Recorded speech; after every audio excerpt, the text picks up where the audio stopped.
Hey everyone, welcome back to my channel. If you're new here, my name is Ollie.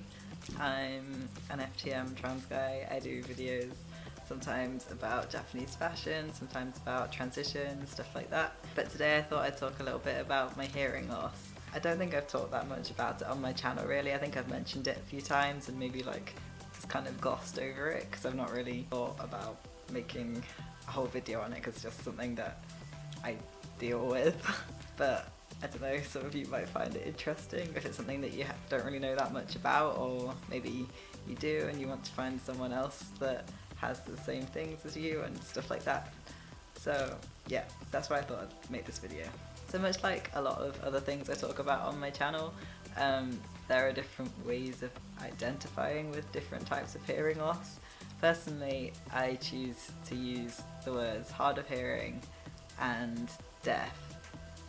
Now some people might have a problem with me using the word deaf to describe myself because I'm not fully deaf, I'm not completely deaf. There's been this whole debate online within the hard of hearing deaf community about the type of words that people should use to describe their hearing loss. Part of the debate is whether or not you should capitalize the D at the beginning of deaf. Because I'm kind of out of the loop with the deaf and hard of hearing community, I've kind of stayed clear of this debate because I don't really have an opinion on it. So generally I use a lowercase d at the beginning of deaf to describe myself because I feel like that will cause the least uproar from other people. I use deaf and hard of hearing kind of interchangeably because although my hearing loss isn't complete, it affects me enough that I think that I should be able to use the word deaf to describe myself. So yeah, okay, I'll start at the beginning. I lost my hearing when I was 13. I've not been deaf since birth, which is another reason I'm out of the loop with the deaf and hard of hearing community. I lost it from getting a virus type thing called Labyrinthitis. I know, it sounds fake, but it's real. It's essentially a bad cold which infects the part of your ear called the labyrinth, which is where you have all the kind of fluid in your ears that give you skills of balance and stuff. So you get really dizzy and you can't balance very well, and part of that is losing hearing. Because I was 13 when I got labyrinthitis, they expected my hearing to come back because it was usually only in older people, over 60-year-olds, where the hearing would go completely. So it took them quite a long time to diagnose me with that because they weren't expecting it in such a young person. But after a while, yeah, I did get some answers.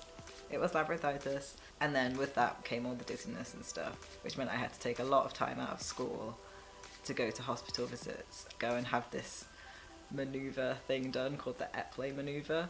I realise I'm throwing lots of kind of medical terms and stuff at you, but the Epley Manoevre is basically they take your head and they push you back really fast and tilt your head to the side, and it makes you really, really dizzy. It makes you feel really ill. That'll stay feeling dizzy and ill for a few days, but what it does is it realigns the floaty crystals in your ears. That's all I got taught because I was in the children's ward.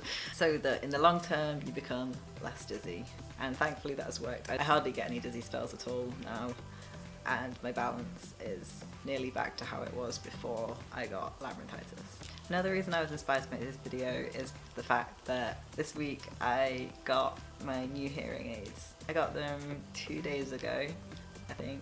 Yeah, so I'm still getting used to them. When you get new hearing aids, they tell you to kind of break them in like you would new shoes. So you have to kind of wear them for as long as you can, basically, in a day, to get used to them, and then have a break and then go back to them and stuff, because when you first put in new hearing aids everything is quite loud and overwhelming and kind of artificial sounding. I'm willing to stick with it because I remember last time I got a new hearing aid everything sounded weird for a few days, but then it was great after that, so I'm just in that process at the moment. I'll just show you now. I wear 2 hearing aids now, but for years I've worn just the one. I'm profoundly deaf in my left ear and moderately deaf in my right ear. In my left ear I wear this hearing aid. it has a mold on it. It fills the whole of like this bit of your ear. Because I'm profoundly deaf in this ear, there's pretty much no point hearing the tiny little bit of hearing that I can hear with that ear. So it blocks off that and makes sure that none of the sound that's feeding in from my hearing aid is getting lost to outside my ear. And then in my right ear, I wear this one. It's really tiny and not very noticeable at all. So yeah, you can't really see that one very well. But the reason I don't have a mold in this ear is because I'm not as deaf in this ear, which means the hearing aid is just kind of helping what I already have. So I can hear everything that I could before, plus the little bit that I lost with the hearing aid. I hope that makes sense. I was trying to explain this to my flatmate the other day and I realised that it's kind of confusing to people who don't have hearing loss, because I've had this explained like a million times by loads of different medical staff. There are quite a lot of misconceptions with wearing hearing aids, one of which is that if you wear your hearing aids, your hearing is completely back to normal, like you can hear like any other hearing person. And that's just not the case. Although hearing aids are really clever and I'm really thankful for them, and they do help me like function a lot better than if I'm not wearing them, I still really struggle with situations where I'm trying to hear someone when there's a lot of background noise, or if multiple people are talking at the same time, or if people cover their mouths when they're speaking, because I use lip reading to kind of aid my hearing. I'm not really good at lip reading, but I use it to like fill in the gaps of bits that I'll miss of what people are saying. I think I'll probably make another video to kind of follow up this one at some point about how my hearing loss has affected my kind of confidence. And I think it's more common than people think that hearing loss can cause anxiety and like social anxiety. A lot of people are really quick to label my anxiety because of my trans identity, but although that's to do with it as well, I think the majority of it does actually come from my hearing loss. So yeah, I think I'll make a full video on that at some point. Yeah, I guess that's a quick kind of introduction, crash course in how I am hard of hearing or deaf and stuff like that. If you have any questions about this, feel free, ask away. I won't be offended by any kind of invasive questions about hearing loss, because I probably get asked much worse about my transition. If you did like this video, please give me a like and maybe subscribe to my channel to get future videos like this. So until next time, I hope you all are well, and I will see you in my next video. Bye!